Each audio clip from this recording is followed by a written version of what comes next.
여러분 안녕하십니까? 네, 서울법대라는 학교를 여러분 물론 다 기억하고 계실 겁니다. 지금은 이제 로스쿨 시스템이 들어오면서 서울대학교 법과대학은 발전적으로 해체가 돼서 서울대학교 법과전문대학원 또는 로스쿨이라는 이름으로 바뀌면서 사라지긴 했습니다만은 오랜 동안 서울법대는 아마 이공계통이 아닌 인문계를 지망하는 젊은이들에게는 아마 대부분의 학생들이 한 번은 생각을 품었을 만한 아주 선망의 적이 됐던 그런 학교였죠.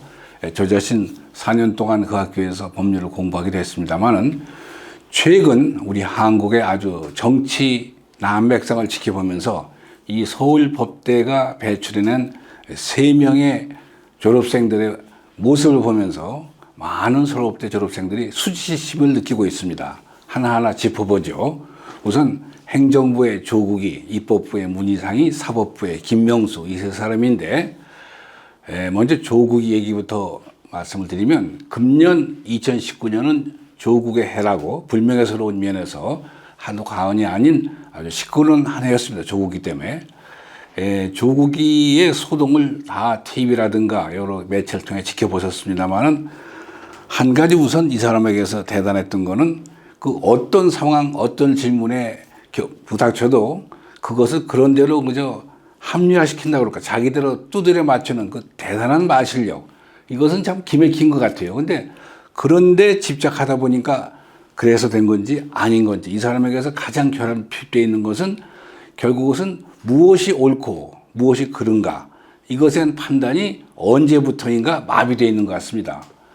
특히 이 사람은 젊은 시절에 산호맹이라는 그 좌파 운동권에 연루돼가지고 많은 좌파들의 사랑을 받았던 그런 세계에서는 하나의 그 스타 중에 한 분이었는데 어떻게 해서 그런 사람이 이 좌파들이 늘 지적하는 공평 또는 공정과는 전혀 거리감은 반불공정 또는 반불공평, 편파적인 이런 쪽으로만 자기 자신의 모습 또는 부인 또 딸내미 등 아들 이렇게 일가의 어떤 행적에서 어떻게 그렇게 무엇이 공평하고 무엇이 공정한 것에 대한 판단을 잃어버렸는지 하는 궁금증이 있습니다.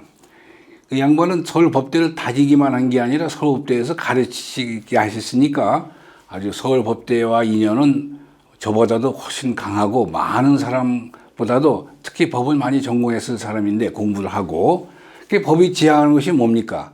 무엇이 옳으냐? 그러니까 있을 것을 있게 하고 없어서는 안 될 것은 꼭 보존하고 있어서는 안 될 것을 없애는 거. 그리고 법이라는 것은 흔히 말하듯이 한자로 표현할 때 물수변에 갈 것자, 물 흘러가듯이 자연스럽게 하라. 이것이 이제 법의 목적이고 또 이제 이 법에 관한 개념적인 달리할 때는 독일의 그 옐리네크라는 법철학자가 말한 대로 이 세상을 살아가는 가운데는 많은 도덕이 있습니다. 이거 공중 도덕도 있고 많은 도덕인데 그 도덕 중에 도덕률 또는 도덕 중에서 가장 알맹이 되는 꼭 지켜야 되는 도덕. 그 사람은 그걸 옐리네크는 최소한의 도덕 그랬는데 도덕 중에서도 꼭 지켜야 되는 알맹이 되는 도덕. 그것은 강제성을 부여해서 예를 들어 처벌한다든가 벌금을 매긴다든가 징역을 살린다든가 도덕 중에서도 알맹이 되는 핵심 되는 거, 최소한의 도덕, 그것이 법률일 텐데 이 사람은 어떻게 그걸 누구보다 잘할 사람이 그 법률을 이리 피하고 저리 피해가지고 그러다가 이제 마지막에 와서는 자기 자신 뭐 흔한 말로 신세도 망쳐가면서 이 구속영장이 뭐 청구된다든가 검찰에 소환된다거나 자기 자신뿐이 아니라 또 이미 부인도 감옥에 가 있고 이런 식으로 결국은 법망을 피하다가 법망을 잘못 피해서 또는 법망을 피하는 것이 뭔지를 너보다 잘할 사람이 그 법망을 지켜나갔으면은 누구보다도 깨끗하게 법 아래에서 편안한 일생을 보낼 사람이 그것을 잘못 피하고 잘못 적용하다가 결국은 자기도 망하고 물론 다른 면에서 보면은 이 조국이 있음으로 해서 이런 얘기도 하죠. 이 보수세력 입장에서는 조국이가 없었다면 조국 사태가 없었으면은 다 죽었던 보수 세력이 기사에서 살아났겠느냐 해서 조국이한테 감사해야 하는 그런 분도 있습니다만은 뭐 그거 하더라도 어떻든 조국이가 존재함으로써 이 서울법대 졸업생들에게 또 서울법대를 선망했던 많은 사람들에게 좌들 안겨줬고 참으로 수치스러운 대목이 됐던 거는 말할 나위가 없습니다. 특히 제가 조국이한테 묻고 싶은 것은 조국이는 법무장관을 맡으면서 자기가 스스로 검찰 개혁의 적임자라고 생각한다고 큰 소리 쳤는데 그 양반이 내세운 게 뭡니까? 지금 여당이 추진하는 이 공수처, 공직수사처 그리고 검경수사권 조정인데 공직수사처라는 것은 제가 이 시간에 여러 번 말씀드렸지만 헌법에 존재하지도 않고 공직수사처가 그런 괴물 집단이 나와가지고 검찰이 수사하는 거에 대해서 사전 보고를 받겠다.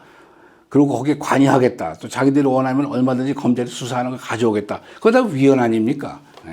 조국이도 이것이 위헌이라는 걸 잘 알 텐데 어떻게 해서 그런 것을 추진하려고 하고 있는지 또 검경수사권 조정도 이번에 울산 선거부정 사태에서 보다시피 경찰이라는 것은 권력자가 지시하면 그것이 헌법이나 법률에 맞느냐 상관없이 그냥 시키는 대로 하는 조직이 지금까지 경찰인데 그런 경찰에게 그렇게 막대한 수사 지휘권에서 벗어나는 자기들이 독자적으로 결정할 수 있는 권한을 준다는 것이 결국은 그것이 학자적 양심에서 또는 법률을 공부하는 법학도 입장에서 맞는 얘기인지 전혀 맞지 않을 텐데 그걸 들고 나와가지고 저렇게 밀고 나가다가 결국 자신도 패가 망신하고 많은 국민들에게 분노의 대상이 된 거.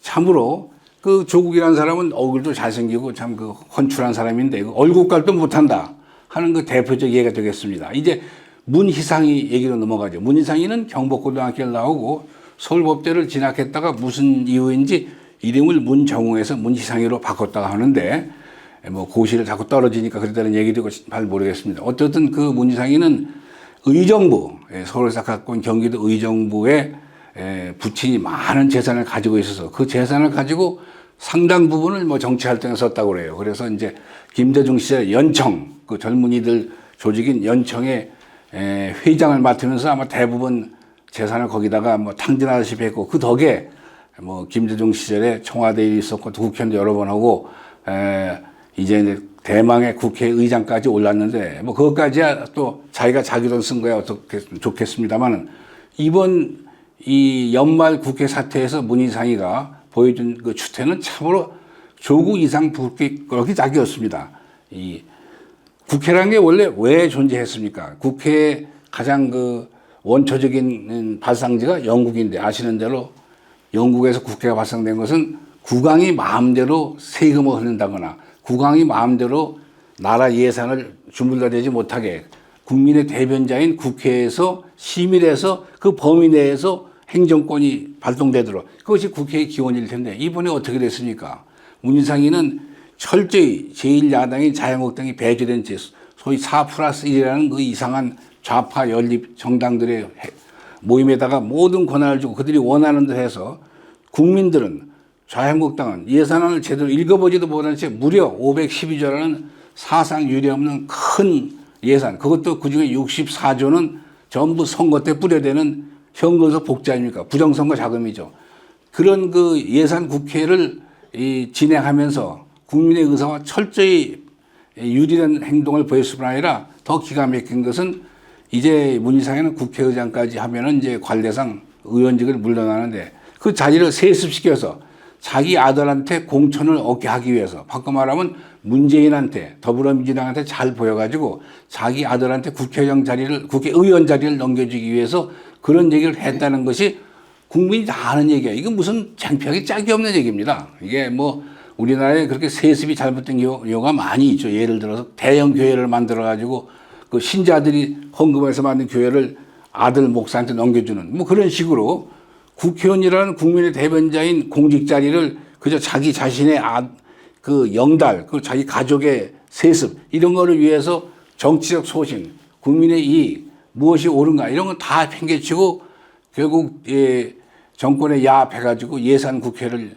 엉망진창으로 만들고 그 다음에 선거법 소동이라든가 공수처 소동이라든가 이거 그저 집권당이 시키는 대로 하는 국회의장은 그 자신이 무소속이고 소속도 없는 신분인데 그런 거 완전히 망각하고 결국 이 문희상이도 또 한 번 입법부의 수장으로서 모교인 서울법대에 참 망신을 시켜주는 사람이고 마지막으로 이제 김명수라는 사람 얘기 뭐 김명수 얘기는 제가 얼마 전에 김명수 차라리 평양으로 가라 이런 대목에서 말씀을 자세히 드려서 오늘은 긴 설명을 안 드리겠습니다만은 김명수력 서울법조 출신으로 판사 생활을 하면서 나름대로 무엇이 법의 목적이고 무엇이 법관의 자세인지 충분히 알아서 사람인데 이 사람이 얼마 전에 뭐 한두 가지가 아니죠. 이 김명수 사법은 예를 들어 백년 전쟁이라는 그런 좌파 단체들이 만든 다큐멘터리에서 이승만 초대 대통령 그리고 박정희 대통령을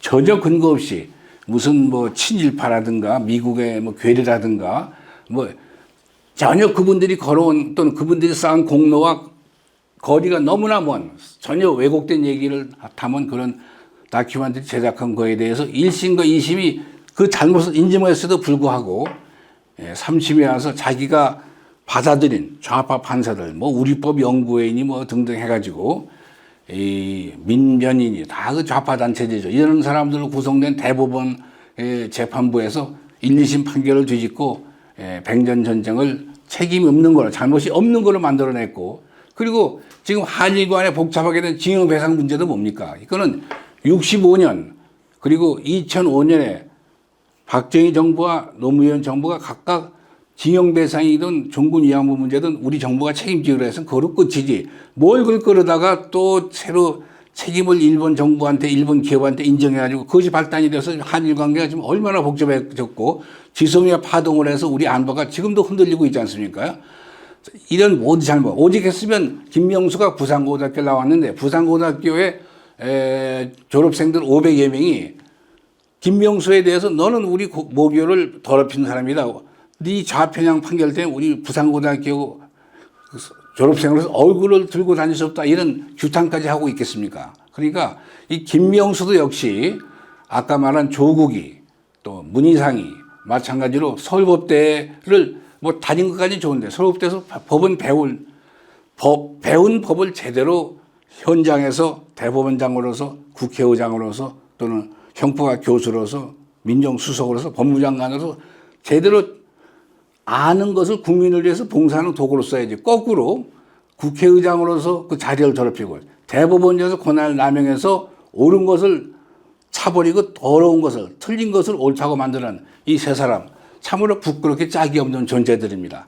네, 저 자신 그 학교의 졸업생 한 사람으로서 뭐라고 여러분에게 말씀을 드려야 될지 답답할 뿐입니다. 여기서 마치겠습니다. 감사합니다.